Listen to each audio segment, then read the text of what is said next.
One of the most complicated financial decisions that a recent college grad might face is the question of whether to buy or lease a new car. Because the vocabulary of leasing is different from buying, I'm going to, in this video, take you through the terms that apply to vehicle leasing and compare those to the analogies in vehicle purchase so that you can understand the mathematics and the vocabulary of a typical lease agreement. Your lease agreement might be different than this one, but the terms are going to be very similar. One of the first things that you need to notice that differentiates leasing from buying is in this one, in box 7, the other charges. Most of the terms up until then are pretty familiar. The amount due at lease signing, that's the check that you need to write when you take delivery of the car.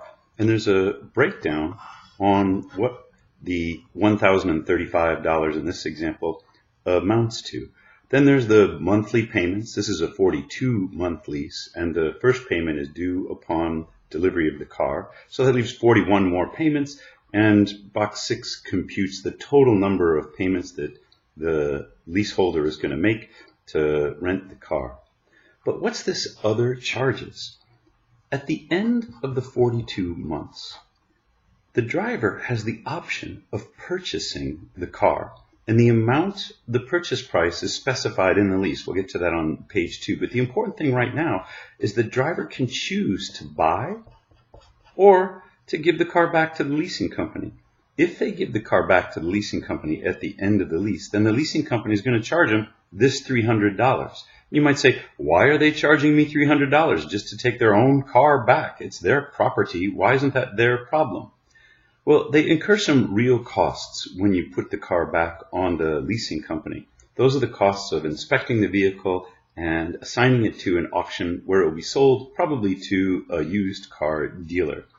When you purchase the car at the end of 42 months, then the leasing company doesn't incur those costs and they don't charge you. They'll charge you a different fee.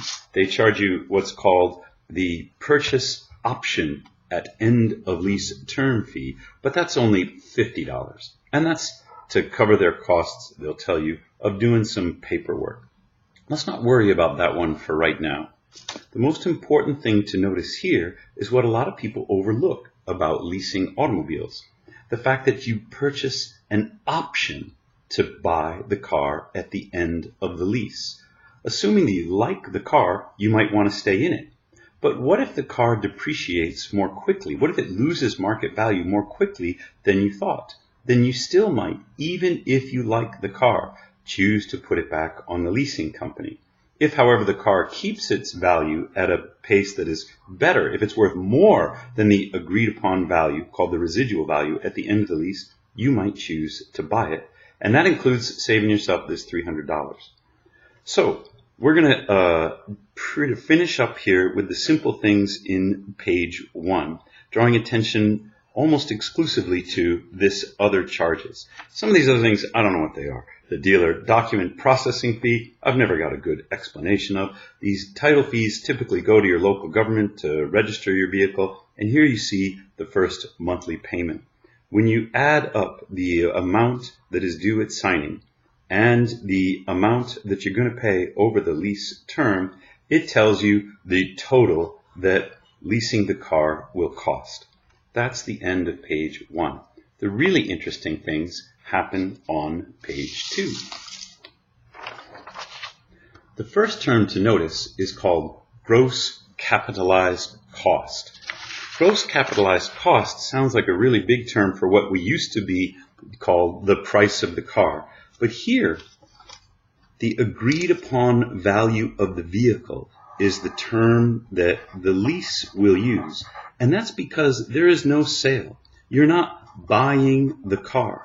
So instead of having a price, there's an agreed upon value of the vehicle. And in this case, that agreed upon value is $19,072.26. That's not necessarily the amount that is capitalized. In a purchase, this would be called the amount of the loan. So the analog for gross capitalized cost would be loan amount in a purchase, and the analog for agreed upon value would be price in a purchase. Now you understand how to interpret agreed upon value. That's what you agree that the car is worth, and the gross capitalized cost.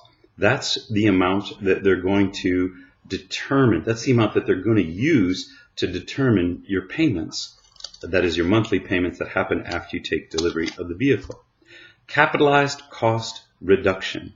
The difference between the agreed upon value of the vehicle, and in this case there is no capitalized cost reduction, and the amount used to compute your monthly payments could be a rebate, a trade-in allowance. There was no trade-in on this lease, or any amount that the dealer is willing to sacrifice from their end, any amount, any sort of credit or discount that they're willing to give you, that you're able to negotiate to reduce your monthly payments. So the adjusted capitalized cost is agreed upon value of the vehicle minus any of these things, manufacturer's rebates, trade-ins, or allowances from the dealer that would reduce the amount on which they calculate your monthly payments. Terrific. This residual value is the next most interesting thing on the lease. This is going to be the value at which you may buy at the end of the lease term. After 42 months, the lease agreement specifies that the car may be purchased for this $12,325.20. And this is the option price at which you can decide either to purchase the car or just put the car back. Think about it this way. If the car is worth more than $12,325 at the end of the lease term, then you may choose to buy the car because you're still going to get it for the $12,325. Even if used car prices stay high in 42 months, you still pay this price, and that would be a good deal. But if for some reason the car loses its value more quickly and it's worth less, then you just put the car back, pay the $300 to the dealer, and you avoid the losses of market value in the car. This amount, the difference between the agreed upon value of the vehicle and the residual value, is called depreciation. The depreciation in this case is the loss in market value of the car. And it's listed here by subtracting the agreed upon value of the vehicle from the residual value. The depreciation is analogous to the principal payments in a loan. If you were purchasing the car, then you would borrow money from a bank or from the dealer or from the manufacturer or whomever, and you would pay down the amount that you owe. But in a lease, you're not paying what you owe because you haven't borrowed any money.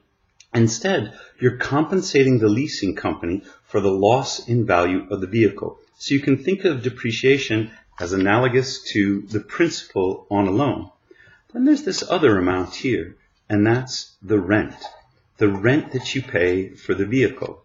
And the rent is computed based upon the gross capitalized cost. There is a leasing company, and they recognize that you are benefiting from this $19,000 asset that you get to drive around in.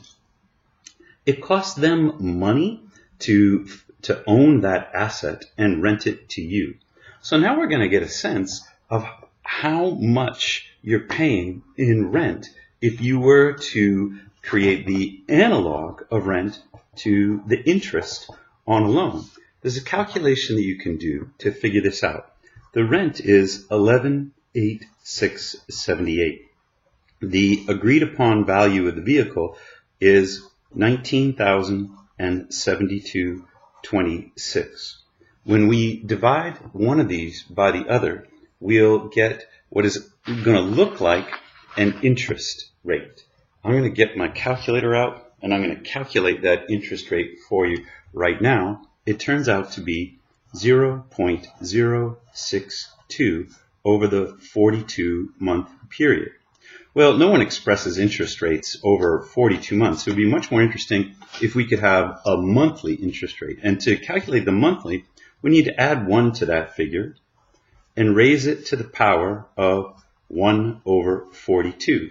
You need to have a calculator that will do exponentiation to do this. And when you get there, you get to 1001438. Subtract 1 from that, and you get essentially the monthly interest rate.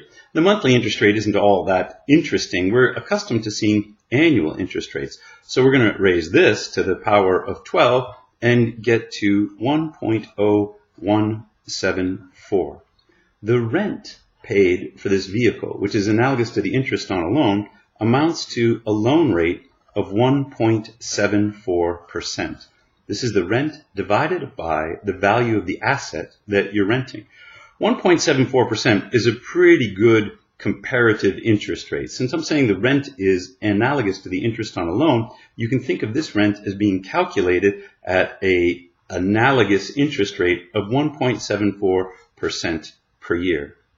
There's another interesting calculation that you can do to see if you're getting a good deal from your leasing company, and that is to take the residual value, 12325.20, and divide it by the agreed upon value of the vehicle and see how much value the lease is saying the car is expected to retain at the end of the 42 months. In this case, Subaru is an all-wheel drive car. They tend to hold their value very well, and the lease is estimating, it says you can buy this car for 65% of its value when it's brand new with only 15 miles on the odometer. 65% is a very high residual value compared to new value. Subaru, the leasing company here, is saying the Subaru is going to keep its value.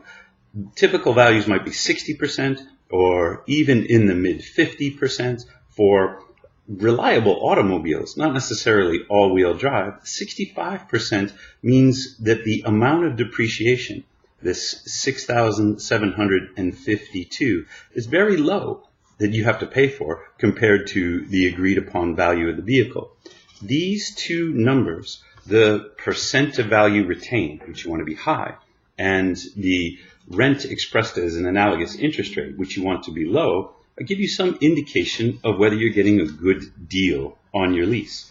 Let's take a short walk through the rest of the lease so that we can understand some of the less important aspects, even though we've covered the most important by now. The lease term, 42 months, the lease payments, and now the second to last really important thing are the tax implications of leasing.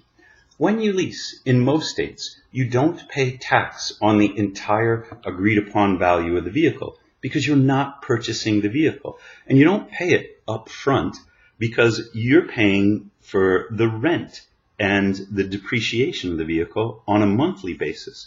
So in this case, the tax is computed as a percentage of the lease payment, not as a percentage of the purchase price. One of the advantages of leasing is that you pay less tax, and that tax, again, in most states, is deferred until later. The tax is worked into the monthly payment instead of financed as part of your loan up front. This means you pay less interest on the tax and less tax total because you will not be paying tax on the residual value at the time that you lease the car. You're only paying tax on the depreciation and the rent. Lastly, we have to talk about this depreciation. You know that cars depreciate, that is, they lose value both on the basis of their age and their use. So in this lease, it specifies that the car will be 42 months old at the end of the lease, but it also specifies how many miles you're allowed to drive the car without penalty. In this case, the example is 15,000 miles a year. And if you drive it further than 15,000 miles a year, then we can expect the car to depreciate more than the residual value would represent. Those additional miles, if you do not purchase the car at 42 months, are going to cost you 15 cents per mile. And that's to compensate the leasing company for the additional depreciation, the additional miles that you've driven the car. These are all of the important terms now on your lease. The other ones are sort of miscellaneous. The postage, tire, air cap, $5. No idea why that's in there, but you might observe that it's this difference between the agreed upon value of the vehicle and the gross capitalized cost, which means that this $5 is worked into your monthly payment.